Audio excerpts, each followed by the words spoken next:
शिवपुर गांव में गोकुल नाम का एक ईमानदार लकड़हारा अपनी पत्नी जानकी और 2 बच्चों के साथ रहता था। गोकुल का काम जंगल से लकड़ियां काटकर उन्हें बाजार में बेचने का था और इसी कमाई से वह अपने परिवार का पेट पालता था। गर्मी के दिन थे और इस बार गर्मी ने सारे पुराने रिकॉर्ड तोड़ दिए थे। तापमान इतना बढ़ गया कि जैसे बाहर आग की भट्टी जल रही हो। गोकुल का परिवार भी इस भीषण गर्मी से परेशान था। इस साल तो गर्मी बहुत ज्यादा पड़ी है। इस गर्मी में तो काम करना बहुत कठिन हो गया है। इतनी कड़ी धूप में बाहर निकलो तो ऐसा लगता है जैसे यह शरीर किसी आग की भट्टी में तप रहा हो। हाँ जी, इस साल की गर्मी तो बहुत ज्यादा बढ़ गई है। हमसे अच्छे तो उन शहर वालों की किस्मत है जो गर्मी में भी दिन भर एसी में बैठे रहते हैं और ठंडी ठंडी हवा का मजा लेते हैं। और एक हम गरीब, सारी दुख परेशानी हम गरीबों के ही नसीब में आती है। न जाने पिछले जन्म में कौन सा बुरा कर्म किया था जो इस जन्म में भगवान ने हमें इतना गरीब बनाया है कि इतनी सड़ी गर्मी में हम एक कूलर तक नहीं खरीद सकते। जरा सुनिए, देखिए ना, अगर हो सके तो इस गर्मी में हमें कूलर दिला दीजिए। बहुत गर्मी लगती है। अगर कूलर की ठंडी ठंडी हवा चलेगी तो हमारा घर कितना ठंडा रहेगा।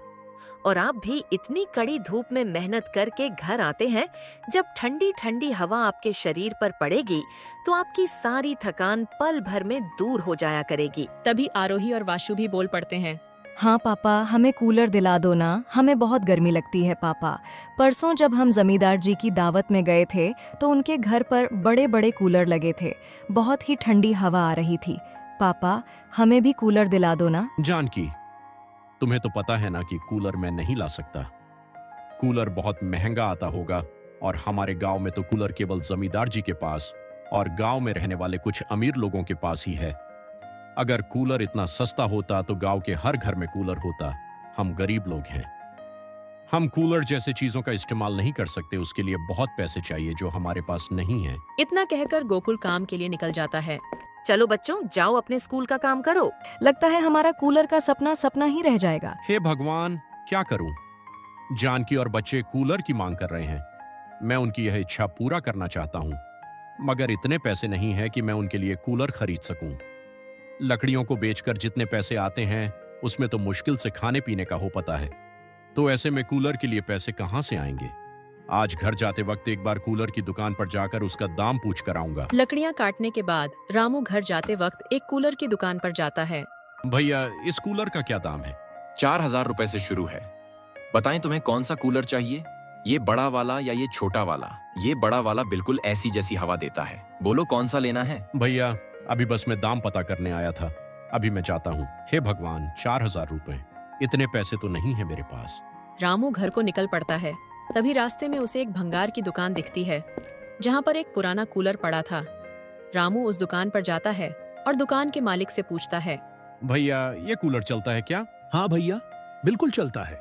एकदम चलता हुआ कूलर है। मात्र 1,000 रुपए का एक कूलर। 1,000 दो और कूलर ले जाओ। कुछ कम हो सकता है क्या? नहीं, 1,000 में ही मिलेगा यह कूलर, इससे कम नहीं दे पाऊंगा।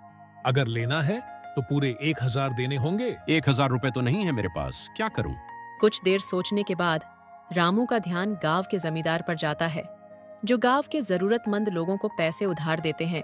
एक काम करता हूँ, जमींदार जी से 1,000 रुपए उधार ले लेता हूँ और इस बार ज्यादा लकड़ियां काटकर बाजार में बेचूंगा और जो पैसे मिलेंगे उनसे मैं जमींदार जी के पैसे वापस कर दूंगा। गोकुल जमींदार जी के घर चला जाता है और जमींदार जी से कहता है, जमींदार जी, मुझे 1,000 रुपए उधार दे दीजिए।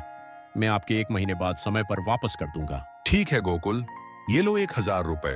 पर जैसा तुमने कहा है कि तुम 1 महीने के बाद ये पैसे वापस कर दोगे तो मुझे समय पर लौटा देना। मुझे और लोगों को भी पैसे उधार देने होते हैं। ठीक है जमींदार साहब जी, मैं आपको महीने की आखिरी तारीख को ये पैसे लौटा दूंगा।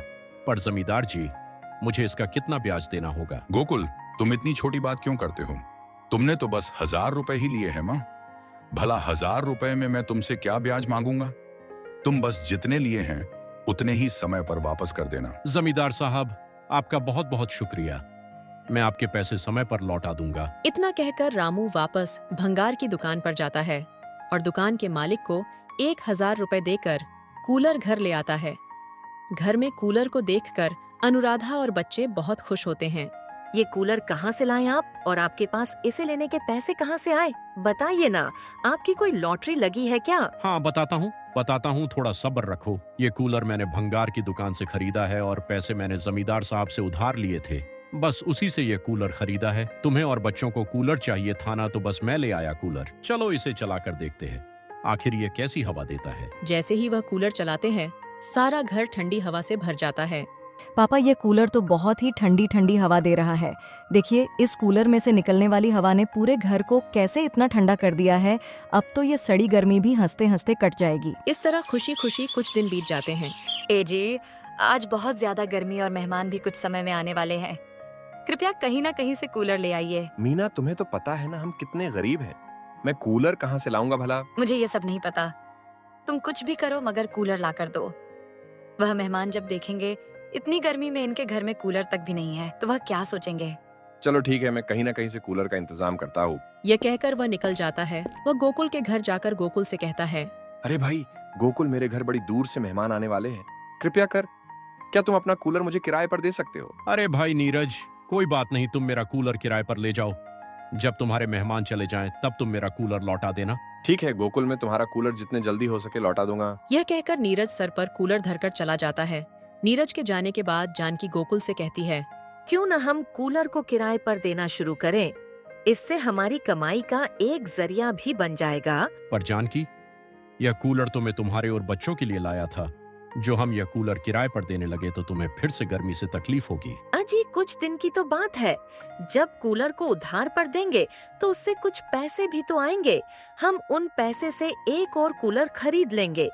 अब बोलो, कैसा लगा मेरा विचार? हाँ अनुराधा, विचार तो तुम्हारा बहुत अच्छा है। थोड़ी ही दिन में किराए पर कूलर देने की वजह से रामू के पास कुछ पैसे इकट्ठे हो जाते हैं और वह उन आए पैसों से जमींदार जी से लिए हुए पैसे वापस कर देता है और बाकी बचे पैसों से एक और कूलर खरीद लेता है और उसे अपने घर में लगा देता है। ऐसे ही 2 दिन बीत जाते हैं। तभी तीसरे दिन उसके घर पर 2 व्यक्ति आते हैं। तभी गोकुल के घर पर एक व्यक्ति और आ जाता है। इस तरह रामू का कूलर का व्यापार अच्छा खासा चलने लगता है। थोड़े ही दिनों में रामू की कमाई अच्छी हो जाती है, जिससे वह अब और नए कूलर खरीद कर लेता है और उनको गांव में किराए पर देने लगता है। गोकुल ने अपनी कमाई से और भी कूलर खरीदे। अब उसने एक दुकान खोल ली जहां वह कूलर बेचता और किराए पर देता था। कुछ ही समय में गोकुल एक सफल व्यापारी बन गया। उसने अपने छोटे से घर को बड़ा और सुंदर बना लिया।